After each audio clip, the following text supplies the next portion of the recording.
Padrões rígidos e estereotipados, interesses restritos. Seu filho tem hiperfoco em determinados assuntos, só quer saber de carro, só quer saber dos dinossauros. Assiste esse vídeo que hoje a gente vai falar sobre hiperfoco no autismo.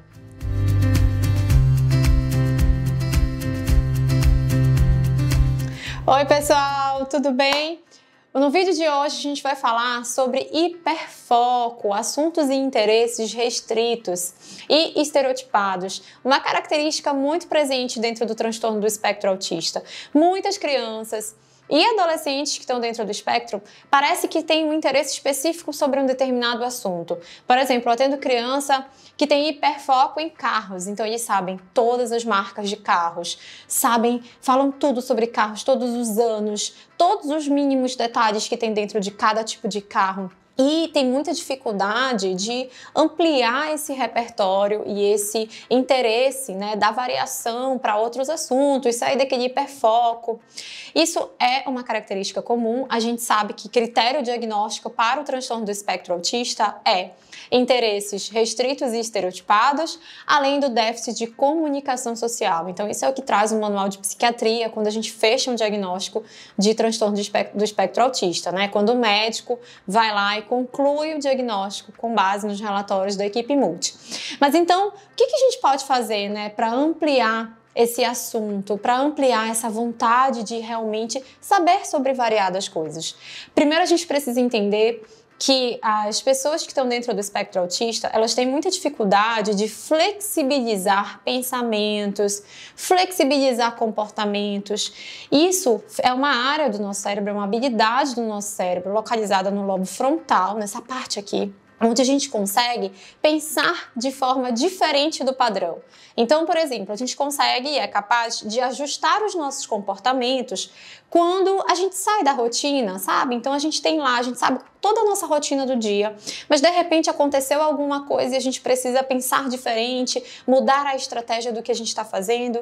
Então isso se chama flexibilidade mental, capacidade de modificar padrões de comportamento de acordo com as alterações que vão acontecendo no nosso dia a dia. Porém, as crianças com autismo, elas têm muita dificuldade em justamente flexibilizar esses pensamentos, ampliar a gama de interesses. Por isso, muitas vezes, elas ficam ali naqueles comportamentos rígidos, Algumas crianças, por exemplo, elas ficam interessadas em partes de objetos e elas desregulam quando a gente acaba tirando elas, tentando tirar elas daquele hiperfoco. Existem vários graus de hiperfoco, vários graus de comportamentos repetitivos e estereotipados, que cada um vai apresentar. Então a gente primeiro precisa fazer uma análise funcional desse comportamento para que a gente consiga entrar com as estratégias específicas para estar ampliando esse repertório de interesse. Aonde que isso causa alguns prejuízos? Causa prejuízos no caso dos adolescentes e crianças mais velhas, já pré-adolescentes,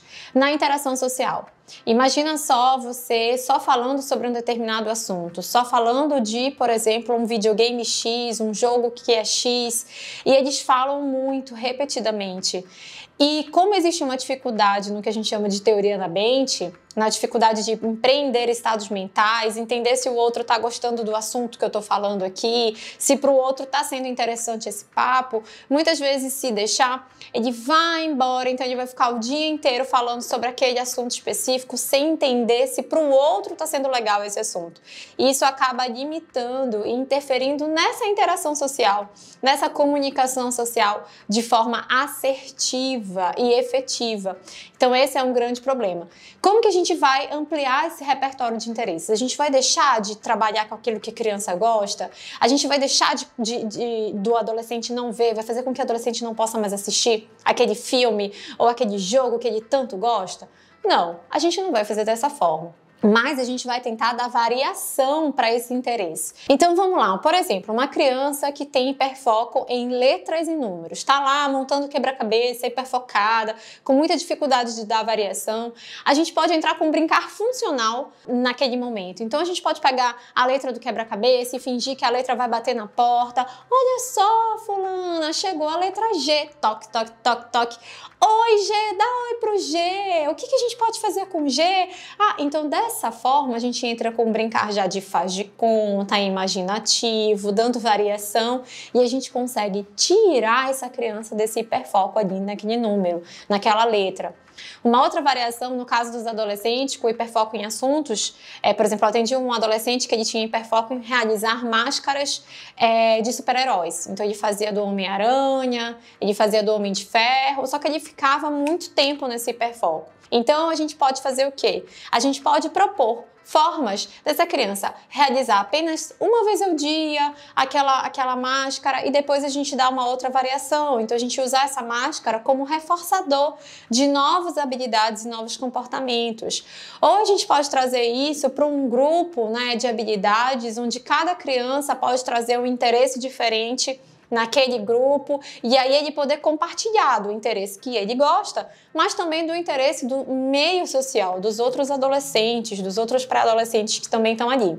Bom, então tem que ficar de olho porque essa é uma característica realmente do transtorno do espectro autista, onde a gente não vai deixar que a criança, claro, fique só focada e hiperfocada em um determinado assunto, mas que a gente precisa da variação nisso para que ela realmente consiga socializar de forma eficiente. Pessoal, esse foi o vídeo de hoje. Eu espero que vocês tenham gostado, falando um pouquinho de hiperfoco. Não deixem de se inscrever no canal, compartilhar esse vídeo, curtir, porque assim eu entendo que vocês estão gostando do conteúdo que eu estou postando aqui para vocês. Eu sou Karina Medrado, neuropsicóloga. Tchau, tchau!